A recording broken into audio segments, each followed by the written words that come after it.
And thanks, guys, for having me today. And yeah, Tim, thank you for the introduction. Two decades just means I'm old. Anyway, I've learned a lot along the way, guys, and I'm happy to share that. And these days, I spend a lot of my time sharing my experience in helping companies build their e-commerce and also Amazon strategies. So let me go ahead and dive in. So what our first session this morning, really to kick us off, is about preparing for the post-COVID Amazonized B2B buyer. And really, that's really a true statement these days, particularly with COVID-19. The fact that Amazon has become a central place where people go to buy products and research products. So we'll get into all that and some of the trends and things. So I'm going to talk today a little bit about COVID and what's happening with B2B buyers through this period, as well as some ways to get started with leveraging Amazon.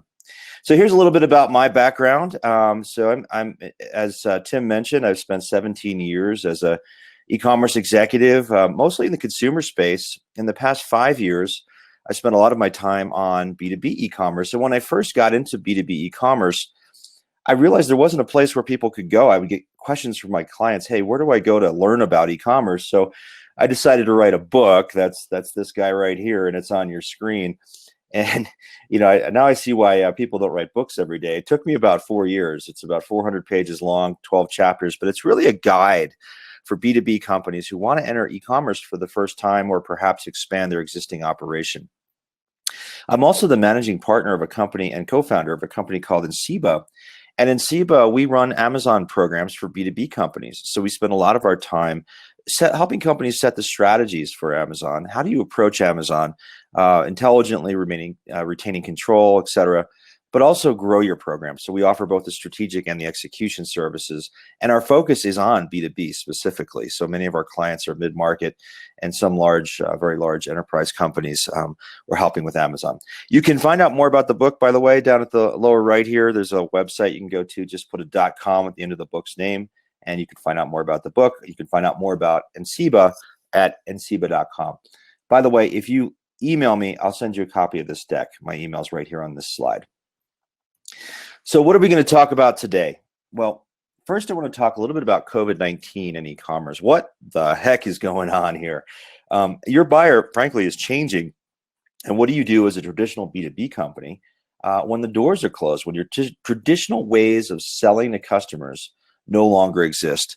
And I'm going to give you a couple ways to get started. And during the conference today, we've got some great content. We're going to be talking about a lot of different things. And I'll talk about the Amazon side, but then we've got folks coming in who will be talking about other ways to really create opportunity from the chaos of COVID-19.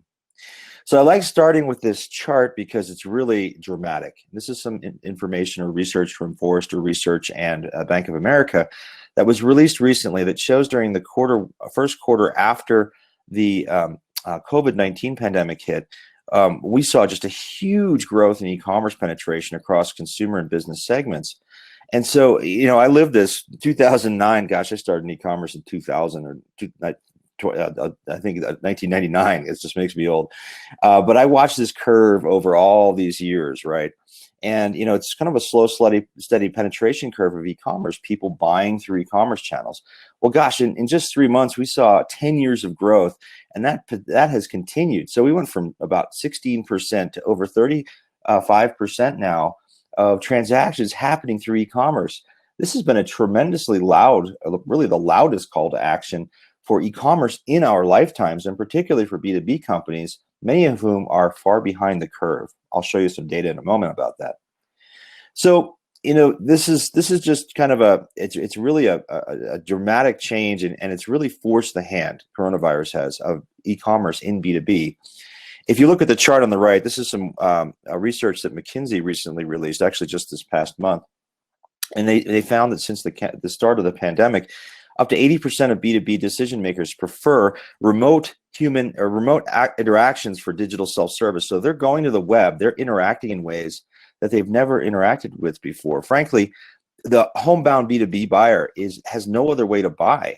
Buyers that have been reticent to use e-commerce are now being forced to. I think about my own clients who are in traditional B2B categories like industrial tools and medical products and really office supplies and all these different B2B categories.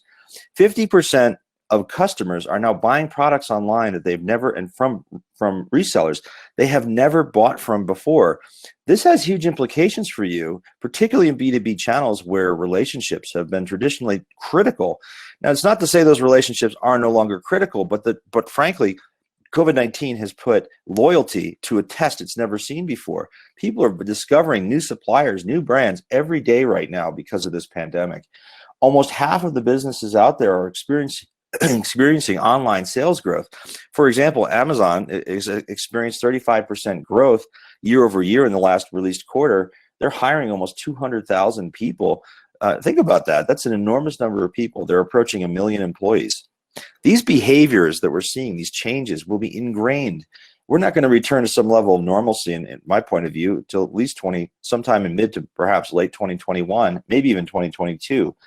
So as a business, how do you deal with this? You have to recognize this is happening because the doors are closed. Many offices and commercial locations are closed due to COVID-19. You know, for our B2B folks on the call today, many of you are reliant on traditional sales forces. You've had a sales team in the field calling on distribution, calling on other folks, or maybe your end users of your products. And when the doors are closed and locked, you have to adapt and change how you're selling. The fact of the matter is, over the summer, 75% of the U.S. workforce was working remotely, and it's become the new norm. Up to 30% of the workforce will still be working from home by the end of next year. So this is not going to change. Companies are dramatically shifting how they're thinking even about office space. You know, if I'm in the commercial office space industry, I'm concerned because businesses like ours included, we're learning that we can have folks that work remotely and be very effective. So buyers are not accepting as many in-person meetings. Is this the death of a salesman? No, it's not. But what it does is it raises the importance of cross-channel alignment and also making sure that your sales force has digital tools at their disposal. This all ties back into your digital commerce foundation, your e-commerce site, some of the things our presenters today are going to talk about. And the fact of the matter is, COVID is accelerating what was already happening. You know, millennials, those born between 1980 and 2000, I'm not one of them, will be 75% of the global workforce by 2025. And they're increasingly moving into B2B procurement roles. These people are not, they are digital natives, but frankly, they're also Amazon natives. Look at these statistics, they're striking. Millennials in 2019, last year, made 60% of their purchases online. That's up from 47% in 2017. 2/3 of millennials make half or more of their purchases from Amazon. In fact, almost 100% use Amazon for at least part of their online shopping. Guys, these are your buyers. The days of calling on, you know, the old school, bring the donuts to the office are numbered. There's still relationships. It's still important, but frankly, this new buyer does not have patience to pick up the phone or, God forbid, use a fax machine. If I could ask you how many are still using fax machines to take orders, you'd be surprised how many people would raise their hand. You're not alone if you do that. So, you know, this is really shifting what the customer really expects at a foundational level. That same McKinsey report showed that B2B buyers are willing to buy big via e-commerce. In fact, 15% of post-COVID B2B buyers are willing to spend over $1 million on digital commerce channels. I'm seeing this with my clients. You know, I've got clients, in one case, they sell medical equipment. They're getting multi-million-dollar e-commerce orders. So this is not just reserved for e-commerce in the B2B field. It's not just reserved for small orders or repeat orders. That's not becoming a misnomer. Now, a lot of the volume still is driven by those things, but today the buyer is now being forced to and is willing to spend a lot of money. In fact, 25% of them here, if you look at this chart, over $500,000 in a single transaction through e-commerce. And the sad fact is that most B2B companies aren't ready for this. I say it's a sad fact, but it's also an opportunity. B2B companies are 10 to 15 years behind their digital peer or their retail peers in terms of their digital maturity. And the fact of the matter is 15% or 50%, of B2B companies do not have an e-commerce site. So if you look at this chart on the right here, this is data from Digital Commerce 360 from last year. It shows that as a percentage of total sales, only 6 out of 300 manufacturers that they surveyed, and this is hundreds of manufacturers, generate more than 10% of their sales from e-commerce. So if you're in the B2B field and you're a manufacturer, what does this say to you? It says you have opportunity to leapfrog your competition. And this is being proven out in the market today. The one sad fact from COVID is that the field will thin. There will be fewer buying options as we go through this pandemic for all types of buyers, whether you're selling to retail, whether you're selling to distribution, whether you're a distributor yourself. All types of buyers, once this pandemic is passed, we're seeing a thinning of the field.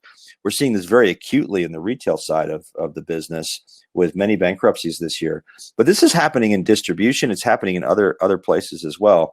In fact, Digital Commerce 360 found that B2B e-commerce businesses, 63% of them are reporting a downturn. So this is not just this is a very varied field. And I think what we're seeing here is, again, an acceleration of what was already happening with e-commerce in the B2B field.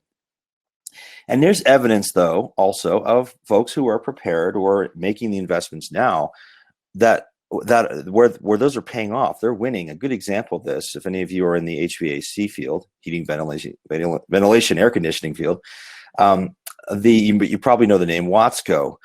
These companies that have invested, like Watsco, are capturing share from folks that haven't.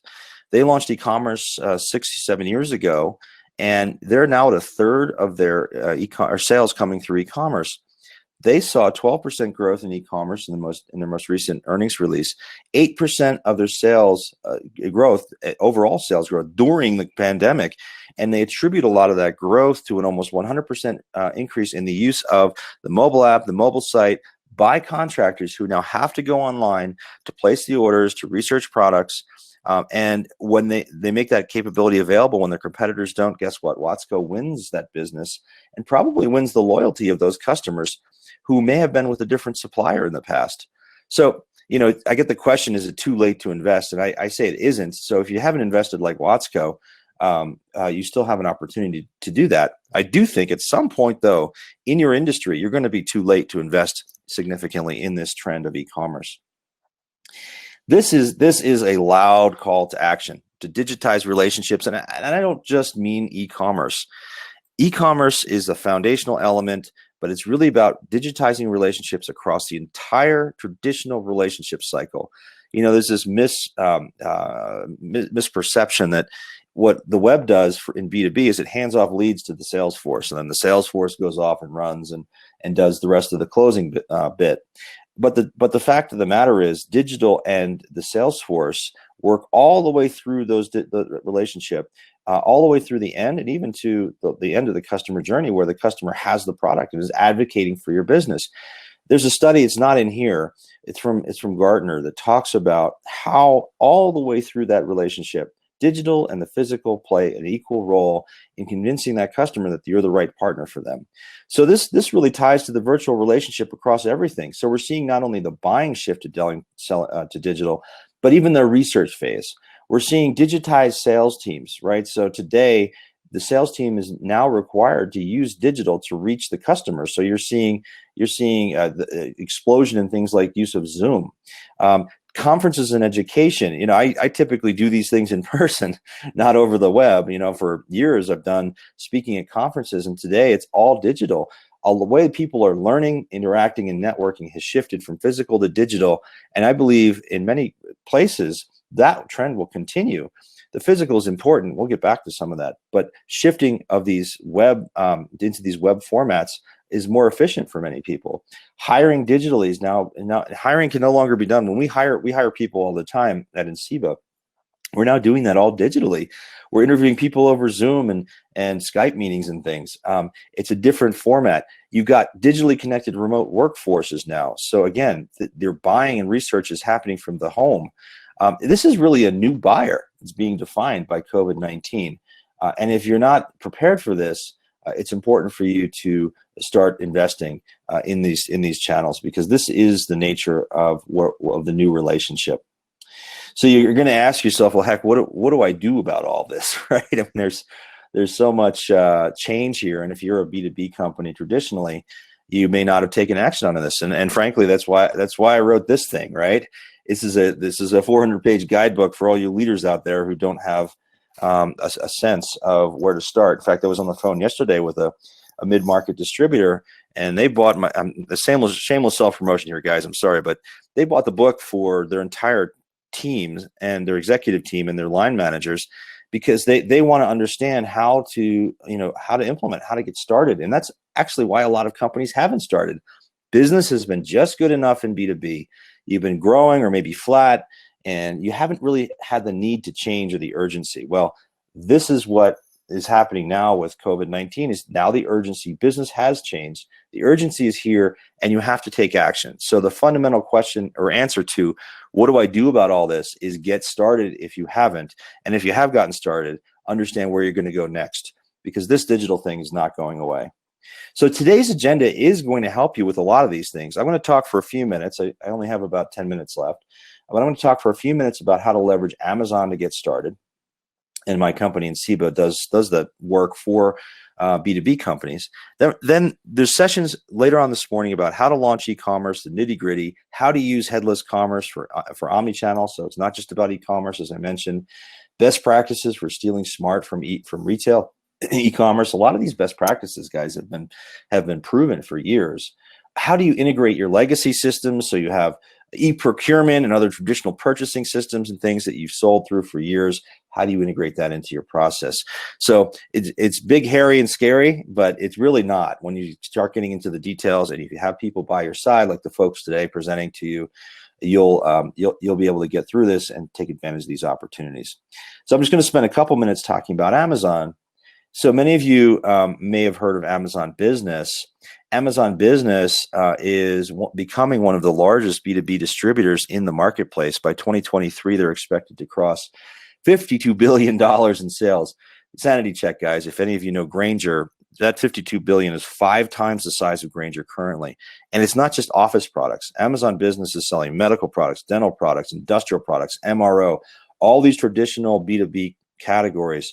People are buying through Amazon Business and researching. In fact, if you look at the chart on the left there, Digital Commerce 360, what percentage of your B2B buying is currently done in Amazon Business? This is almost a year ago, guys.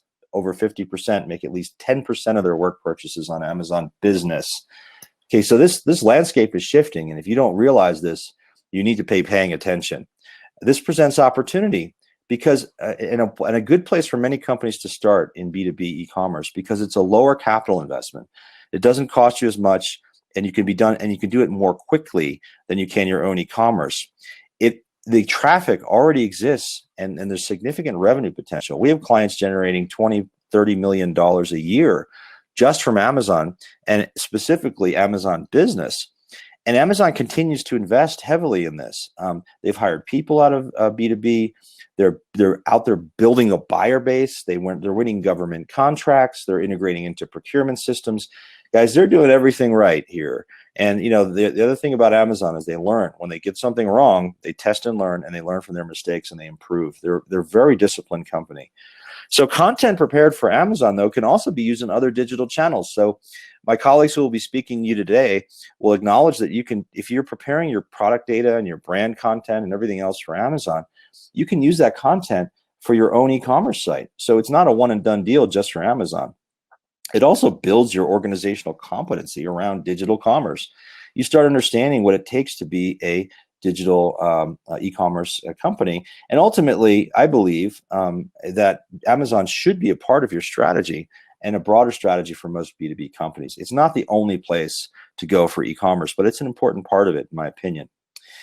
And many companies don't realize that they have options. So taking the right approach, it gives you control of retail pricing and your content. Now, you've probably heard horror stories about companies that have lost control of everything. They can't control. They're having a hard time working with Amazon. It's not profitable. They lose control of their pricing. They have no control of their content. They don't know who's selling. All those things can happen if you don't take a good approach to Amazon. And so we boil it down to 3 main approaches. One is, if you have a brand of any kind, working from the left to the right here, control your brand. Amazon is getting, now listen to me, Amazon is getting 70% of product search, okay? 70% of product search. So, and this is consumer and business, guys. So the notion that Google is the only place you should be marketing is not true. Google's share of product search is shrinking. So if you aren't controlling your brand on Amazon, you're risking relevance of your product, of your brand to your customer. One of my favorite exercises is to sit down with the CEO of a company and take their product category terms. And I was doing this with a manufacturer of abrasive grinders recently, and we looked at abrasive grinders on Amazon, and he looked at the list of results that show up, and he's like, I don't even know who these companies are. And then we looked at the revenue numbers. We have access to these tools, and they're doing millions of dollars on single products in Amazon. It's incredible. The landscape of your traditional competitive companies is changing, right? So you have to acknowledge that. So number one, control your brand. You can use Amazon's brand registry to make sure that your brand is under control. It can be used by brands, manufacturers, distributors, distributor private label. The second strategy is selling directly on Amazon. This is where you use Amazon's solutions to sell directly to customers through the Amazon channel. We generally recommend using what's called the third party, or 3P. Sometimes you hear it referred to as seller central approach, which gives you more control over price and brand content, etc. This is essentially becoming a merchant on Amazon and selling through Amazon rather than selling to Amazon.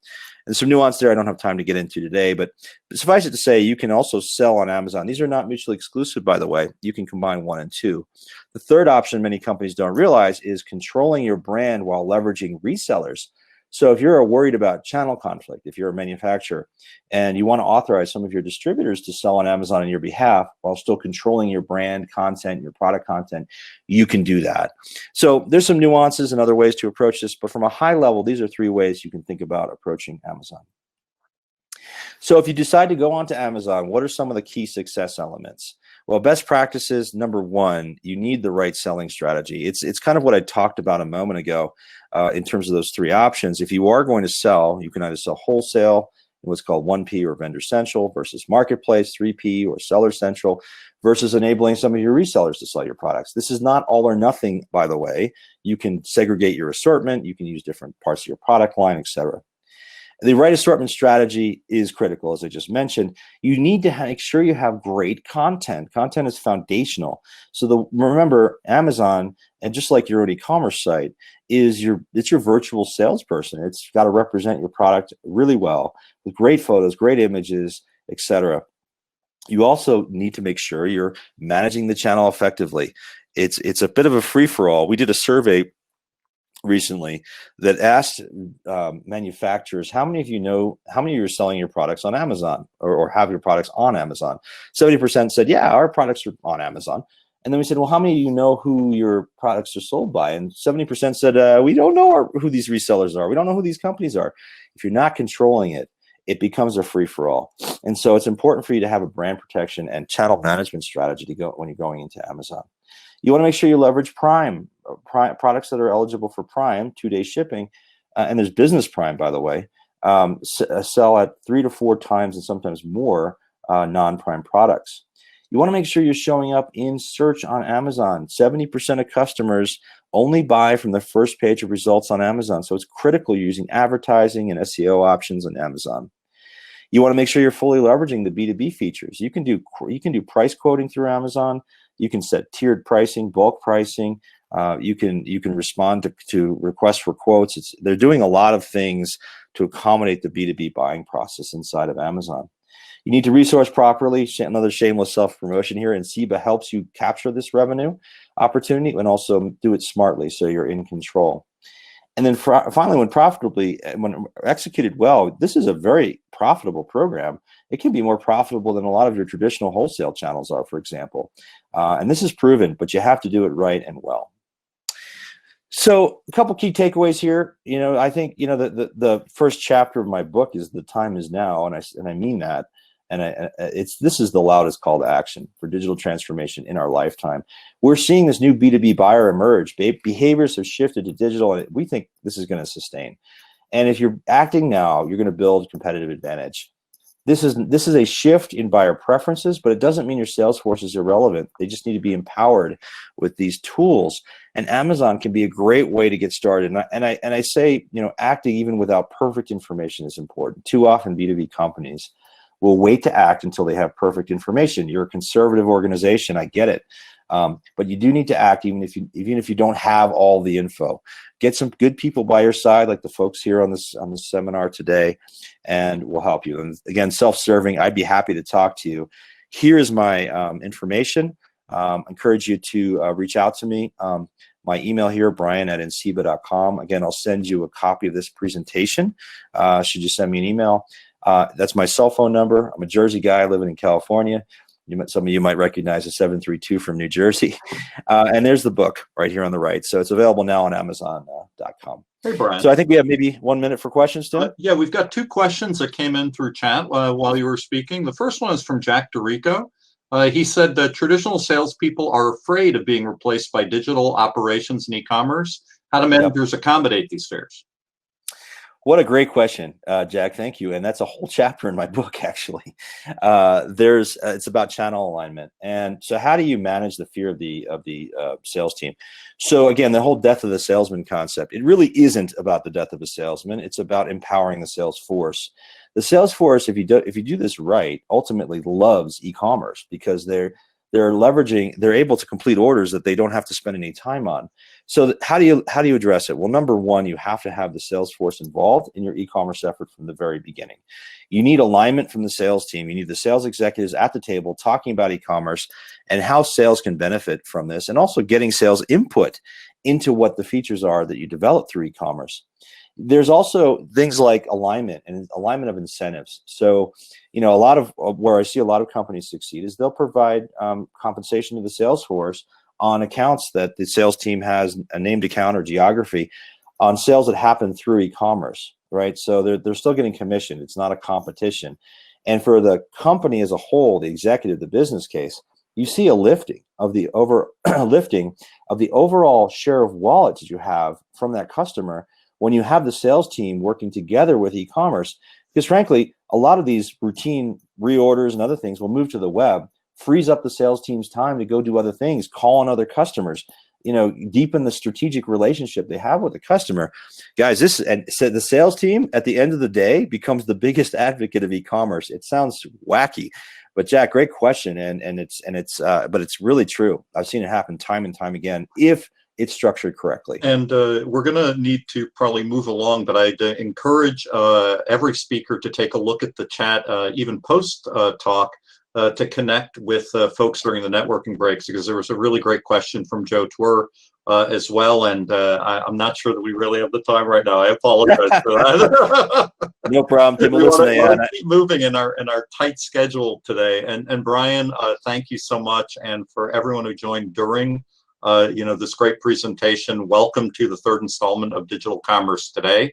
We're rapid fire. We're focusing on B2B e-commerce, and we're going to be ready for our next talk right now. And I think Jack, who asked that question, is going to be taking control and switching us over now. So thank you, Brian. Thank you, Tim. All right.